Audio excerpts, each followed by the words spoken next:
Let's talk about that game. Alabama versus Tennessee. Alabama offense, 41.7 points per game. That is eighth in the country. 7.1 yards per play, seventh in the country. 5 yards per rush, which is 35th in the country.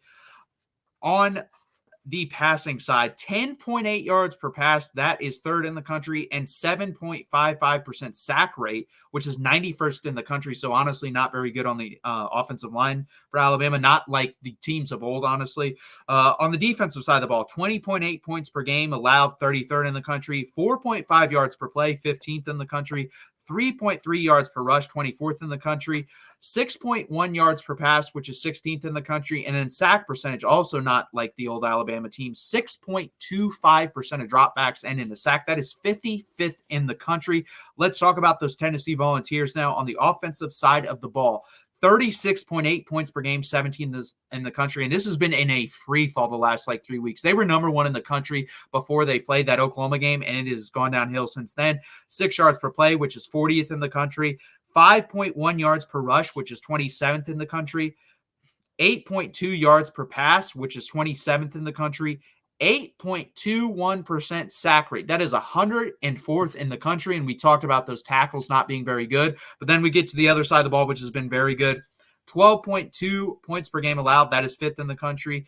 3.9 yards per play, which is second in the country. 2.3 yards per rush, which is second in the country.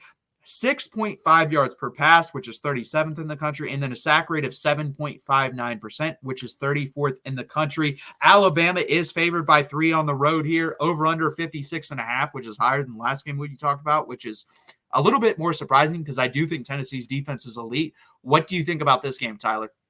Yeah, and I think the over-under is basically just going off of Tennessee's offensive performance against some of these weaker teams like my Kent State Golden Flashes, Chattanooga.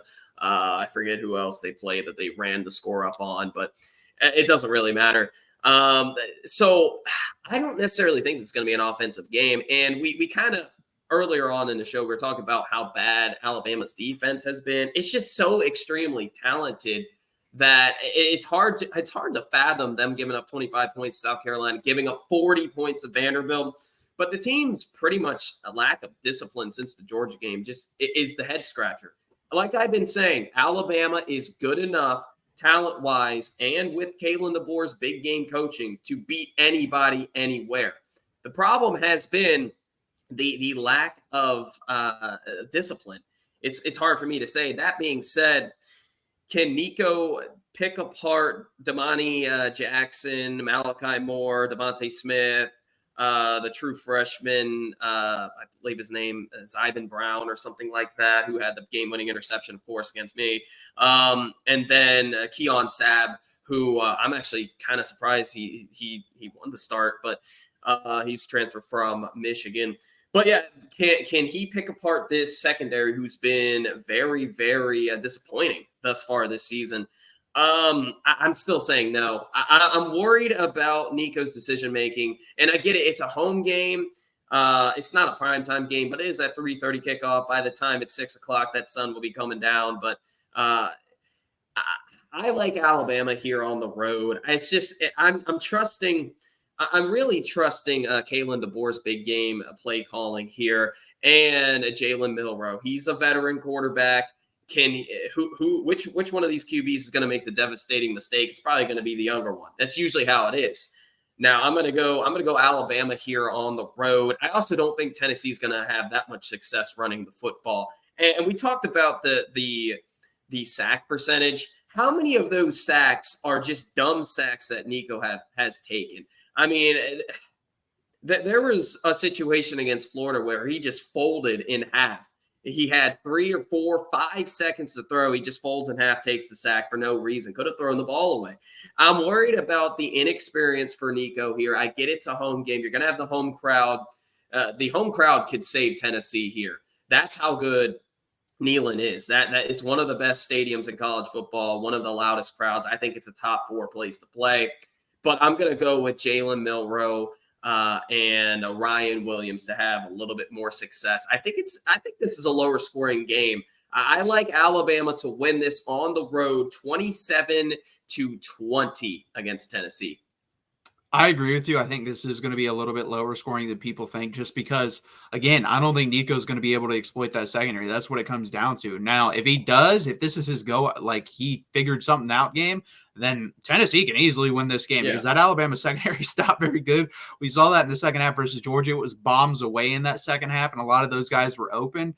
But I do agree. I think Jalen Milroe is going to make the plays needed to be made, and I don't think Nico is. And I think Nico's going to turn the ball over in certain situations, and that's going to be the difference in this game. I do think it would be smart for Tennessee if they can just rely on the run game as much as possible in this game. I don't know if they're going to be able to do that, but that is how I would attack Alabama, even though that secondary is a weakness. If you don't have the quarterback to exploit it, it can't be a weakness. So that's why I think I would run the ball if I was Tennessee. I'm going to take Alabama to win this game, and I do think it's relatively low scoring. I'm going to go Alabama 27, Tennessee 17. So we're both under there. And did you take Alabama to cover? Yep. And we both take out. Yeah, we both take Alabama to cover here. I'm pretty confident in that, honestly. Unless Nico figures something out, I just don't see how Tennessee wins this game. Unless Jalen Milroe just decides to turn into his old self and from a year ago and just go complete turnover machine in certain aspects, then I just don't see it happening. Yeah, and Tennessee could definitely win this game. The home crowd's going to be huge, a huge factor for Jalen Milroe. But it's hard for me to see him fix all those mistakes in what 4 or 5 day span. I don't know what happened. Well, he wasn't really that great earlier on in the season. Just being honest.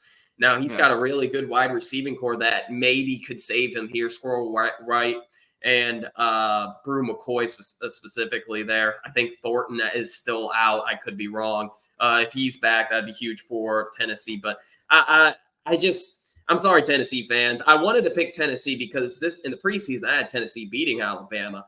Big home game. I thought it would actually be a night game too. I forgot about the Georgia-Texas game coming into this. But I don't – unless Tennessee's able to run the football and control the line of scrimmage, I don't think they will win this game.